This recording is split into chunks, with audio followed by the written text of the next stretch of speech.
Welcome back to another episode of On a Mission. I'm your host, Dr. Wendy Norfleet with Norfleet Integrated Solutions. And it is my pleasure to have with me today Katie Howard with JMA HR Solutions. Welcome, Katie. Thank you so much for having me, Wendy. You're welcome. Katie, tell me a little bit about you. Are you from here?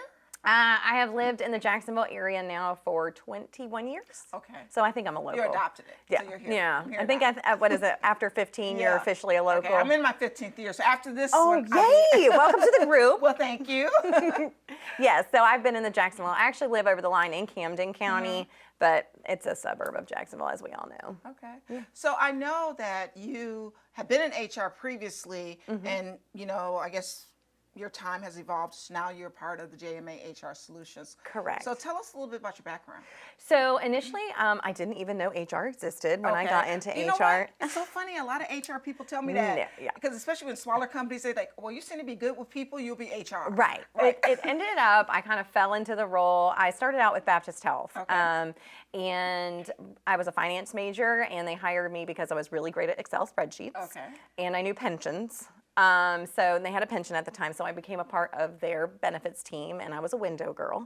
And nobody's happy about their benefits, so that's great. So you got to hear, you practice customer service. I got hazed in customer service really, really quick. So from there, they were great. They had an emerging leaders program. I learned to be a generalist, and then subsequently an HR director for the Nassau campus. Okay. After that, I went and did a little stint in consulting with PEO. I spent 5 years in C-suite at Camden County as their senior director of HR for the county. Okay. That was about 500 employees.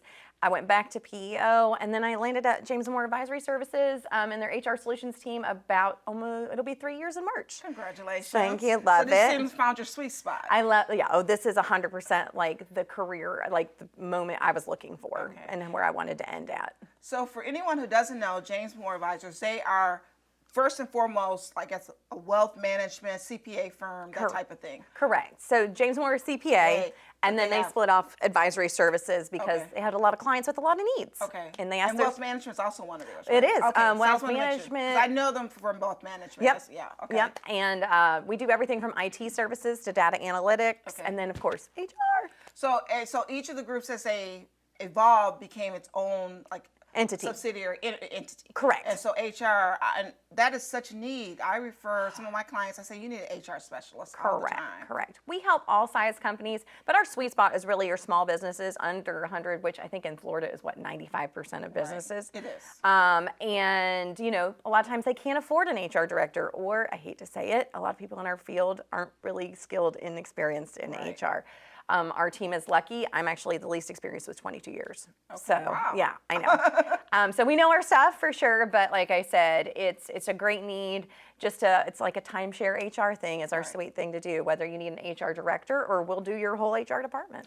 And I think that is so smart because prior to we became those fractional services, you had to hire someone in, you had to overhead, you had to, you had an employee, but you may not use them 100% of the time, but you had to pay it. Right. And so often they're putting someone in the role, maybe a CFO, maybe an office manager, maybe an AP, AR specialist, somebody who's doing the payroll. Right. And or just a person, they say, you're good with people, you're HR. Yeah, you're so great. They love you. You should do it. And they're going, I shouldn't do it. I don't know what I'm doing.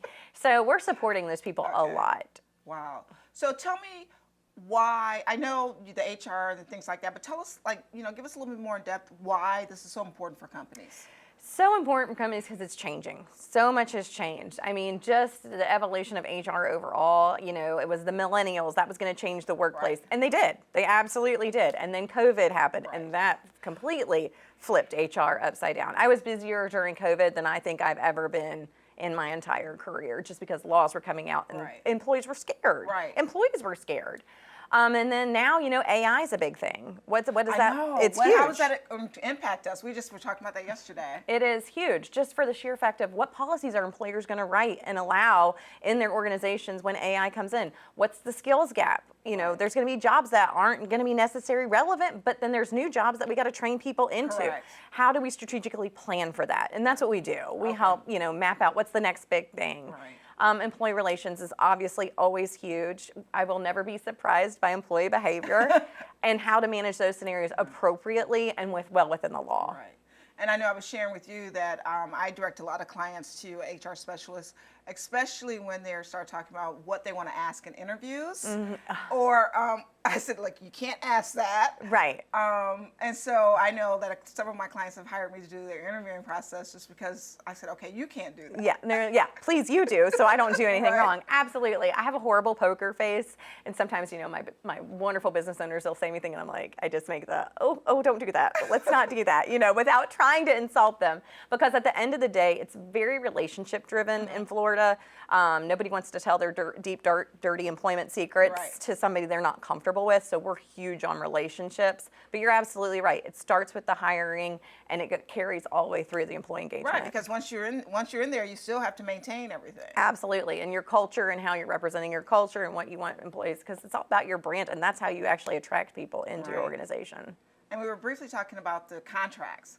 So because we nowadays everyone signs some type of employee contract agreement, whatever you want to call it, and usually your policies and things should be laid out on how you can get rid of them, Absolutely. what they have to adhere to, the company standards, whatever that is. Right. You would be so surprised how many organizations don't even have a handbook, but let alone engage in an actual employment contract with an at-will statement, because we are an at-will state. Right.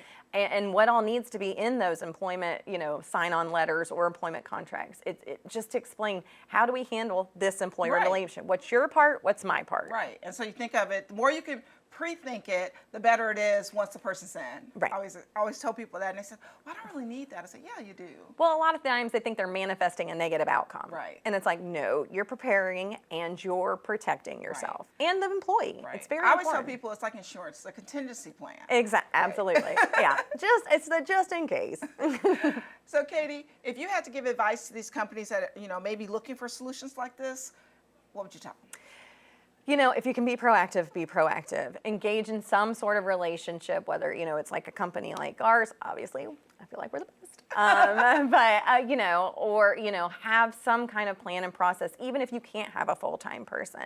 Right. I think we're a little different in the fact that I did do PEO for a while, but we're customizable. We use your HRS system. We go to your culture. We become an extension of you, which a lot of companies can't do. Right. But it's so important to have somebody with some knowledge and experience backing you and guiding you through this tumultuous time. All right. Thank you so much. Thank you so much for having me. It was a pleasure, really. Thank you. Thank you so much for joining us today. We learned a lot about why you need HR if you are a small business. So please check it out, and we'll see you next time on Buzz TV.